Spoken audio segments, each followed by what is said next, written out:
différents types de préparation de purin, d'extrait fermenté. Alors ici, voilà, c'est tout des préparations en 10 litres.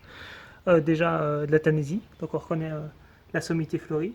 Donc pour certaines plantes, c'est soit la feuille, parfois la sommité fleurie, soit la racine, ça dépend des plantes. Et les concentrations varient, mais généralement, la plupart c'est 1 kg frais, donc si c'est sec, ça peut varier, pour 10 litres d'eau de pluie. Donc on évite l'eau de robinet car elle est chlorée, donc elle va réduire la fermentation. Donc ici on a de la tanésie, ici on a de l'absinthe, ici on a de la consoude, de l'ortie, et là ici on a de la consoude. Donc là ça fait le deuxième jour. Donc moi j'ai un seau différent, un bâton pour brasser tous les jours. Donc la fermentation est variable selon la plante, la température, et il y a différentes indications. Certaines plantes se décomposent beaucoup plus vite. Donc parfois il faut récolter les plantes avant floraison, des fois après floraison. Donc la concentration des plantes peut varier au cours de l'année, au cours de la croissance. Donc là par exemple l'absinthe, il y a des petites graines, donc il faudra bien que je filtre pour éviter de mettre d'ensemencer l'infusion. Et après l'extrait fermenté devra être dilué à la fin d'ennemi, et donc les actions peuvent être différentes. Alors par exemple, comme ici l'absinthe ou la tanésie, ici la tanésie, ce sont des plantes qui sont des plantes aromatiques, c'est-à-dire qu'elles vont contenir des huiles essentielles. Et ces huiles essentielles ont une action également. Donc chaque plante a une action différente. Donc moi je les fais fermenter séparément, je les mets dans des bidons séparés, donc je les conserve une quinzaine de mois au maximum. Et donc je les dilue en 5 à 20% selon ce que je veux, si c'est une pulvérisation ou un arrosage. Donc ici on a la consoude.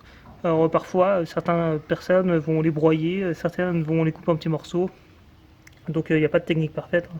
C'est quand même une technique un peu empirique. Donc par exemple, ici on va commencer par la consoude. Alors, la consoude, elle a une action assez équilibrante, elle va permettre d'aider les plantes lorsqu'on va les repiquer. Elle est riche plutôt en potassium, donc elle va favoriser la fructification et la mise à fruit. Ici on a de l'ortie. Donc l'ortie c'est une plante, il y a différents types d'ortie, mais c'est une plante qui est riche en protéines, donc en composés azotés. Donc elle va avoir un effet de coup de fouet, elle va favoriser la croissance des plantes.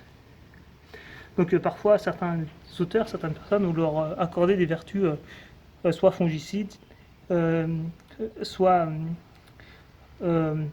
insectifuges, où il ne faut pas non plus penser que ces plantes vont résoudre tous les problèmes. C'est une aide, mais par exemple, moi j'ai essayé sur des maladies comme les mildious de la tomate, il ne faut pas espérer forcément des miracles. C'est une aide, un plus.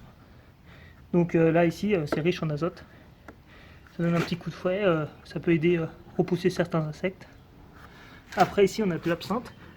Donc là c'est plutôt une vertu soit insectifuge qui va faire fuir les insectes, soit insecticide qui va les tuer. Car l'odeur est assez forte, hein, l'absinthe c'est une plante très amère. Et une plante aromatique. Et ici la tanésie qui également, par exemple l'absinthe c'est une plante ou la tanésie qui sont des plantes légèrement toxiques pour l'homme en consommation. Là on a de la présence de thuione qui est une molécule toxique, hein, donc à petite dose c'est pas très toxique, mais ça peut être toxique. Et ici la tanésie a été utilisée parfois comme rôle abortif ou de vermifuge, mais elle contient des composés qui peuvent la rendre hallucinogène à forte dose. Certains cuisiniers utilisent quelques fleurs pour accompagner des recettes, mais il faut une utilisation parcimonieuse.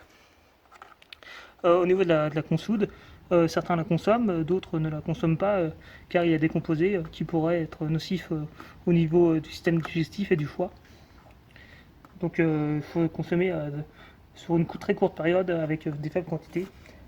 Et l'ortie elle peut être intéressante car c'est une source végétale de protéines assez importante. Et une plante reminéralisante. Donc au niveau de la tanésie qui peut avoir des propriétés également fongicides, donc on peut l'essayer sur le mildiou de la tomate par exemple. L'absinthe elle aurait des vertus contre le mildiou de la pomme de terre. Donc il y a d'autres plantes, hein, la prêle, la fougère. Donc moi je me sers de ce petit livre. Ici on a le résumé des principales préparations, hein, les plus connues.